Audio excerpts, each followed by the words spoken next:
Airplane में, aircraft में missiles integrate करने के संबंध में, जो जब हमने ब्रह्मोस तो बना ली, लेकिन ब्रह्मोस सुखोई विमान उसको लेकर के जा सकें, इस लायक बनाने के लिए हमें किस तरह के चेंजेस उसमें करने पड़े? क्योंकि आप उस प्रोग्राम से जुड़े हुए थे जब हमने सुखोई के लिए कंपैटिबल, Su-30 के लिए कंपैटिबल बनाया ब्रह्मोस को। तो पहले क्या वज़न ज़्यादा था ब्रह्मोस का? सिर्फ वज़न की ही बात होती है या और भी बहुत सारी चीज़ें होती हैं? अच्छा, ये हमारे लिए बहुत सारे चैलेंजेस थे। सबसे पहला चैलेंज तो ये था कि सुखोई 30, चूँकि सुखोई 30 रशियन एयरक्राफ्ट है, और सुखोई 30 का जो सोर्स कोड है, सोर्स कोड यानी कि जिस तरीके से उसके कंप्यूटर्स ऑपरेट करते हैं अंदर, उसका जो कम्युनिकेशन सिस्टम है वो हमको सब मालूम है, क्योंकि हम सुखोई 30 भारत में बनाते हैं। और इसका जो सॉफ्टवेयर है वो हमारी एयरफोर्स ने लिखा भी हुआ है। एक ऑर्गेनाइजेशन है SDI, तो SDI बना, ये भारतीय वायुसेना का ऑर्गेनाइजेशन है, तो ये बनाते हैं, ये इन्होंने उसमें मॉडिफाई भी किया हुआ है और इनको सब कुछ मालूम है सॉफ्टवेयर के बारे में। तो ब्रह्मोस को सुखोई 30 में इंटीग्रेट करना संभव था, पहली बात। दूसरा ये कि सुखोई के क्या होता है, हार्ड पॉइंट्स होते हैं। हार्ड पॉइंट यानी कि हार्ड पॉइंट्स वो पॉइंट होते हैं, इनको जो स्टेशंस होते हैं ना, हार्ड स्टेशंस, जहाँ पर हम वेपन को लगा सकते हैं एयरक्राफ्ट में। तो आपने देखा होगा जैसे सुखोई 30 ऐसा है, तो उसकी जो विंग्स हैं उसमें 2 जगह या 3 जगह, इसी तरीके से विंग्स में दूसरी जगह वहाँ पर भी हम लगा सकते हैं। और जो उसकी बेली होती है, अंडर बेली जो होती है, वहाँ भी हम लगा सकते हैं वेपन्स। तो सुखोई 30 में जो बेली है उसमें एक ही हार्ड पॉइंट था। स्टेशन तो था, वेपन स्टेशन है, लेकिन हार्ड पॉइंट एक ही था। तो और ये जो ब्रह्मोस है ये लगभग 9-10 मीटर लंबी मिसाइल है, तो एक हार्ड पॉइंट पे इसको हम नहीं लगा सकते लॉन्चर, तो इसके लिए हमको 2 हार्ड पॉइंट की ज़रूरत थी। और जो हमारा लॉन्चर था वही लगभग 8 मीटर लंबा था, तो उसको एक हार्ड पॉइंट पे हम कैसे लगा पाएंगे? तो इसका मतलब ये हमको एक और हार्ड पॉइंट इंट्रोड्यूस करना पड़ेगा। इसके लिए हमको सुखोई 30 को मॉडिफाई करना पड़ेगा। अब ये हो गया मैकेनिकल मॉडिफिकेशन। तो आप जैसा एयरक्राफ्ट देखते हैं ना, आप सिविलियन एयरक्राफ्ट देखते हैं, तो सिविलियन एयरक्राफ्ट में क्या होता है कि उसके ऊपर स्किन होती है। अगर उस स्किन को हम निकाल देंगे तो उसके अंदर आपको पूरा मैकेनिकल स्ट्रक्चर दिखेगा। तो वो जो मैकेनिकल स्ट्रक्चर है, उस मैकेनिकल स्ट्रक्चर को मॉडिफाई करना पड़ेगा। तो उसको मॉडिफाई करने के लिए एक ये बहुत बड़ी एक्सरसाइज है, क्योंकि जो ओरिजिनल एयरक्राफ्ट है वो ऑलरेडी टेस्टेड है, सर्टिफाइड है, और अब आप उसमें चेंजेस ला रहे हैं। तो उसमें चेंजेस लाने के लिए अब आपको क्या है कि सेकेंड हार्ड पॉइंट आपने लगाया, फिर उसके बाद उस हार्ड पॉइंट को इंटीग्रेट करना पड़ेगा उसके अंदर जो स्ट्रक्चर है उसमें, तो आपको वेल्डिंग करनी पड़ेगी, वही मटेरियल यूज़ करना पड़ेगा। ये मॉडिफिकेशन पूरी तरह से स्वदेशी था? स्वदेशी था, इसमें कोई रशियन हेल्प नहीं ली? ना। अब क्या हुआ कि जो OEM है इसका, सुखोई 30 का जो OEM है, ओरिजिनल इक्विपमेंट मैन्युफैक्चरर, तो उन्होंने कहा कि हम मॉडिफाई कर देंगे, लेकिन उसका लगभग उन्होंने $200 मिलियन का खर्च बताया था। 200 या 250 मिलियन का खर्च आएगा। तो हमने कहा कि हम खुद ही कर था नहीं। हाँ। तो हमने फिर HAL में ना उस समय CMD थे डॉक्टर त्यागी, हिंदुस्तान एरोनॉटिक्स लिमिटेड के जो CMD थे वो थे डॉक्टर त्यागी। तो डॉक्टर त्यागी से बात करी कि सर ये चैलेंज है और हमारे पास सिर्फ 200 करोड़ है आपको देने के लिए, तो 200 करोड़ में आप इसको बना दीजिए। तो और हमको ये मालूम था कि 200 करोड़ से ज़्यादा खर्च होगा इसमें, लेकिन हमारे पास जो बजट एलोकेटेड था वो सिर्फ 200 करोड़ था। तो त्यागी साहब ने कहा कि राष्ट्र हित में तो हम इसको करेंगे, और HAL ने इस चैलेंज को स्वीकार किया। और उन्होंने इस तरीके से स्वीकार किया, देखिए उन्होंने ब्लाइंडली नहीं स्वीकार किया। तो हमने HAL से बात करी, HAL ने पूरे भारत के जो लोग एविएशन इंडस्ट्री में काम कर रहे थे उन सबको इकट्ठा किया। तो ये काम किया DRDO और HAL ने मिलके। तो जो SDI है, मैंने आपको बताया सॉफ्टवेयर डेवलपमेंट इंस्टीट्यूट, फिर ASTE जहाँ पे पायलट की टेस्टिंग होती है, तो एयरफोर्स का वो इंस्टीट्यूट, फिर उसके बाद हमारे पास DGAQA है, डायरेक्टर जनरल एविएशन जो सर्टिफाई करते हैं, DGAQA को हमने लिया, क्वालिटी एश्योरेंस का इंस्टीट्यूट है, और DGQA को लिया। फिर उसके बाद इसमें हमने NAL CSIR का एक इंस्टीट्यूट है, उसको लिया, ISC बैंगलोर को लिया, बहुत सारी जगहों को लेके इकट्ठा करके। और हम जो मीटिंग करते थे तो उसमें 100-150 लोग रहते थे एविएशन एक्सपर्ट्स, कि किस तरीके से इसको करना है। और भारत में एक्सपर्ट्स की कमी नहीं है, भारत में नॉलेज की कमी नहीं है, इस नॉलेज को किस तरीके से इंटीग्रेट करके और उपयोग में लाना है, उस चीज़ की कमी है।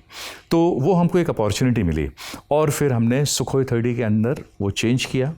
चेंज करने के बाद उसको टेस्ट किया, सर्टिफाई किया। अच्छा, एक तो ये काम चल रहा था सुखोई 30 का, दूसरा काम चल रहा था लॉन्चर बनाने का। तो लॉन्चर उतना बड़ा पूरी दुनिया में नहीं बना था, तो उस लॉन्चर को बनाने की रिस्पॉन्सिबिलिटी हमने DRDO में ली। तो DRDO में R&D इंजीनियर्स है, R&D इंजीनियर्स पुणे और DRDO हैदराबाद, इन दो ने ये लॉन्चर को डेवलप किया, मैन्युफैक्चर किया और सर्टिफाई किया। तीसरी रिस्पॉन्सिबिलिटी ब्रह्मोस की खुद की थी, ब्रह्मोस की और DRDO हैदराबाद की, कि इस मिसाइल का वेट कैसे कम करना है। तो मिसाइल का वेट था 2.9 टन, 2.9 टन से हमने इसको 2.2 टन तक लेके आए, यानी 2200 किलोग्राम तक लेके आए। तो उसके लिए बहुत सारी चीज़ें जो मेटेलिक थी तो उनको हमने कंपोजिट में बदला। और जब एयरक्राफ्ट उड़ता है तो एयरक्राफ्ट की स्पीड का भी एडवांटेज आप ले सकते हैं, तो उसका हमने एडवांटेज लिया। तो एडवांटेज लेने के कारण जो बूस्टर है उसका वेट कम हो गया। और एक और काम किया कि जो एयरक्राफ्ट के अंदर जो कम्युनिकेशन सिस्टम होता है, अब क्या होता है कि मिसाइल को लॉन्च करना है, पायलट लॉन्च करेगा, तो पायलट को ना तो मिसाइल दिखती है और ना वो देख सकता है, संभव नहीं है। और पायलट उड़ रहा है सुपरसोनिक स्पीड से और उसको उस समय मिसाइल लॉन्च कर रही है। तो जो आपने देखा होगा ना, पायलट के आगे बहुत सारे स्क्रीन होते हैं, तो उन स्क्रीन्स को देख के, अच्छा वो स्क्रीन तो OEM ने दिए थे, ओरिजिनल इक्विपमेंट मैन्युफैक्चरर के स्क्रीन थे, अब उसमें हमको अपना ब्रह्मोस का स्क्रीन इंट्रोड्यूस करना। तो इसका मतलब है कि उसकी जो कम्युनिकेशन बस है उसमें हमको मॉडिफाई करना, सॉफ्टवेयर फिर से लिखना, और आप समझ गए ना, गाड़ी पूरी खुलनी पड़ गई मतलब। तो अब पूरे के पूरे उसके चेंज करना जी। अब हमने उसके पूरे जो अपनी स्क्रीन थी वो उसके अंदर इंट्रोड्यूस करी। अच्छा, और उसके अंदर आप कोई नया स्क्रीन नहीं डाल सकते हैं, कोई नई बटन भी नहीं लगा सकते हैं, तो जो एग्जिस्टिंग थी उन्हीं को मॉडिफाई करना। तो उनको हमने मॉडिफाई करके अपनी स्क्रीन 2-3 स्क्रीन डालें कि भाई वो पायलट को दिखना चाहिए कि उसकी मतलब इस समय मिसाइल किस समय वो फायर कर सकता है, किस समय मिसाइल जाएगी, ऑप्टिमम कंडीशंस क्या हैं। तो वो फिर हमने इंट्रोड्यूस करी, वो कैलकुलेट करी। तो अगर एयरक्राफ्ट 0.1 पर उड़ रहा है, 0.1 माइक के बहुत धीरे उड़ रहा है, तब आप मिसाइल नहीं लॉन्च कर सकते हैं। बहुत तेज़ी से उड़ रहा है तो भी नहीं लॉन्च कर सकते हैं। एक आइडियल कंडीशन है जब वो मिसाइल को लॉन्च करेगा, और वो मिसाइल लॉन्च करने के लिए उसको एक पर्टिकुलर कॉन्फ़िगरेशन में आना पड़ता है पायलट को। तो वहाँ पर वो हमने पूरा डिज़ाइन किया, डेवलप किया और फिर मिसाइल को लॉन्च किया। अच्छा, यहाँ पर ना कई बातें होती हैं। इतनी हैवी मिसाइल आज तक एयरफोर्स ने ना तो लॉन्च करी, ना DRDO ने कभी इतनी बड़ी मिसाइल बनाई एयरफोर्स के लिए, और ना ही हमने प्रोड्यूस करी थी।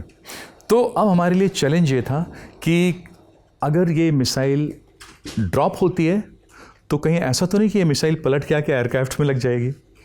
450-500 करोड़ का एयरक्राफ्ट है, फिर पायलट की लाइफ है। तो मैं आपके व्यूअर्स को फिर बोलूँगा कि YouTube पे जाइए और वहाँ पे टाइप करिएगा एक्सीडेंट्स लॉन्च एयरक्राफ्ट। तो इन कीवर्ड से आपको ना वीडियो मिलेंगे बहुत सारे, और इतने सारे वीडियो मिलेंगे कि किस तरीके से एक्सीडेंट हुए हैं।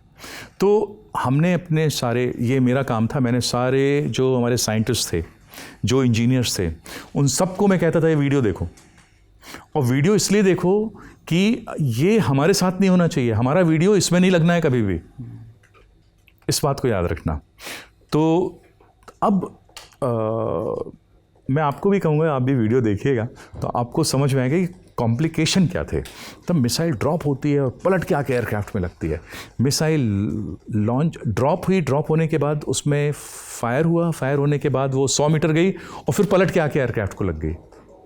कई बार मिसाइल लगी हुई है, एयरक्राफ्ट उड़ रहा है और उसी समय एक्सीडेंट हुआ तो मिसाइल जाके एयरक्राफ्ट को हिट कर दी।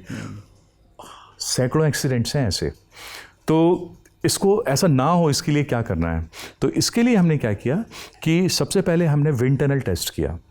तो एयरक्राफ्ट का मॉडल बनाया गया, एयरक्राफ्ट के मॉडल बनाने के बाद फिर मिसाइल का मॉडल बनाया गया, दोनों को इंटीग्रेट करके विंड टनल में टेस्ट हुआ। विंड टनल यानी कि हम सिमुलेट करते हैं फ्लाइंग कंडीशंस ज़मीन पर।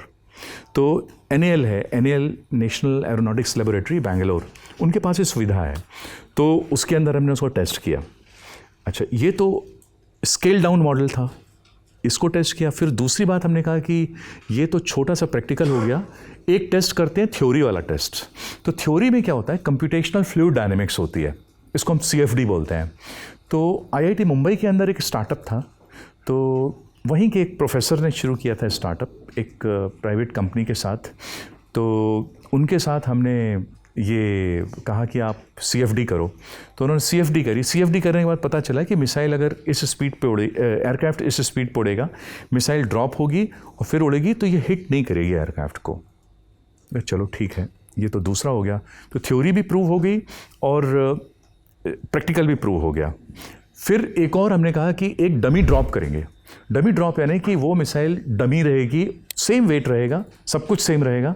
और फिर हमने सुखोई 30 से इंटीग्रेट करके और उसको हमने डमी ड्रॉप किया। तो जब हम डमी ड्रॉप कर रहे थे तो हमने पूरा वीडियो बनाया। तो वो डमी ड्रॉप का वीडियो, डमी यानी कि same missile, same material, same weight, उसका जो वेट, जो कन्फिग्रेशन है उसमें वो भी सेम है, विस्फोटक नहीं है, सिर्फ उसके अंदर विस्फोटक पदार्थ नहीं है, उसके अंदर प्रोपेलेंट नहीं है। तो जो मिसाइल गिर रही थी वही मिसाइल कंप्यूटेशनल फ्लूइड डायनेमिक्स में भी उसी स्पीड से गिर रही थी, वही विंड टनल में भी उसी स्पीड से गिर रही थी। तीनों चीज़ें मिल रही थी आपस में, यानी कि अब जो है कुछ एक्सीडेंट होने के चांसेस शून्य हैं, 0 हैं। तो ये किए। और जब हमने मिसाइल, हमने एक फ़िलासफ़ी बनाई थी ब्रह्मोस के अंदर। महंगी मिसाइल होती है काफ़ी, मैं आपको एग्जैक्ट कीमत नहीं बता पाऊँगा, लेकिन काफ़ी होती, 30-40 CR के आसपास होता है ये, करोड़। तो अगर एक्सीडेंट होगा या मैं 10 टेस्ट करूँगा तो मेरे को 300-400 करोड़ खर्च करना पड़ेगा। तो ये ना खर्च करके क्या करते हैं कि हम अपना काम ग्राउंड पर ही कंप्लीट करते हैं और उसको सिमुलेट करते हैं और ऐसा देखते हैं कि ऐसा काम करेंगे कि परफेक्ट काम हो, कोई भी काम इनकम्प्लीट नहीं रखेंगे। और जितनी भी टेस्टिंग करेंगे वो पक्की टेस्टिंग करेंगे, सर्टिफिकेशन 100% करेक्ट करेंगे। तो जो हमारी पहली फ़्लाइट होगी वही सक्सेसफुल होनी चाहिए। तो जब हमने ब्रह्मोस को सुखोई 30 में इंटीग्रेट करके और लैंड अटैक किया, तो वही टेस्ट किया था और हमने अपने यूज़र को बुला लिया था कि हमारी ओर से एक ही टेस्ट होगा। अगर दूसरा टेस्ट करना है तो पैसे आपने देने हैं, तीसरा करना है तो आपने देने, बस देख लो उसको, पहली बार में ही देख लो और पहली बार में हम हिट करेंगे। तो पहली बार में हमने लैंड अटैक किया, लैंड अटैक टेस्ट सक्सेसफुल। दूसरी बार शिप वाला टेस्ट किया, हमने कहा आपको जितने रडार लगाने हो, जितने कैमरे लगाने हो, जितना भी कुछ करना है सब कर दो। और एयरफोर्स ने क्या किया था कि एक तो लॉन्च हो रहा था और दूसरा उन्होंने सुखोई 30 उसके पीछे बाजू में लगा के रखा था दूर कि वीडियोग्राफी करेंगे। तो ये एक बहुत बड़ा रिस्क लिया था उन्होंने, क्योंकि कुछ भी हो सकता था। मैं आपको एक पायलट की भी बात बताऊंगा, बहुत इंटरेस्टिंग कहानी है।